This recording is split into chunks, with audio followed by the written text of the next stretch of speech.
দিবারকে আজকের এই আয়োজনে উপস্থিত সুধীবৃন্দ, আপনাদের সবাইকে আমি জানাই আন্তরিক অভিনন্দন। বন্ধুগণ, ইদানিংয়ে আমি কোনো সভা সমাবেশে বক্তব্য দিতে গেলে বিভিন্ন রকম সমস্যায় ভুগি। আমি অসুস্থ,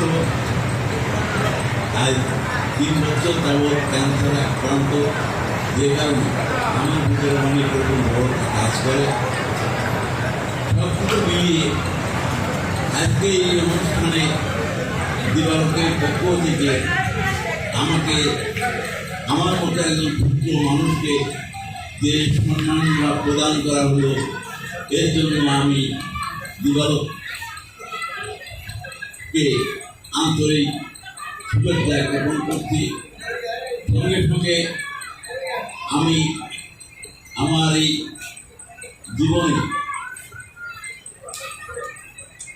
যদি কোনো ভালো কাজ করে থাকি, তার জন্য এই আয়োজন তারা আমাকে যে সম্মানিত করল, এর জন্য আমি দিবারক এবং আপনাদের সবার প্রতি আমি কৃতজ্ঞতা প্রকাশ করছি।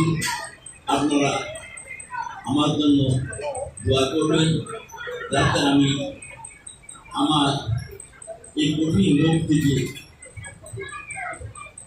আরও কিছুদিন সুস্থ হয়ে আপনাদের মাঝে থাকতে পারি এবং আপনাদের বিভিন্ন ভালো কাজের সঙ্গে শক্তিভাবে থাকতে পারি, এই আশীর্বাদ ব্যক্ত করছি এবং আপনাদের সবাই আন্তরিক অভিনন্দন জ্ঞাপন করে দিবারককেও আরও একবার অভিনন্দন জ্ঞাপন করে আপনাদের সবাইকে সংগ্রামী শুভেচ্ছা জানিয়ে আমার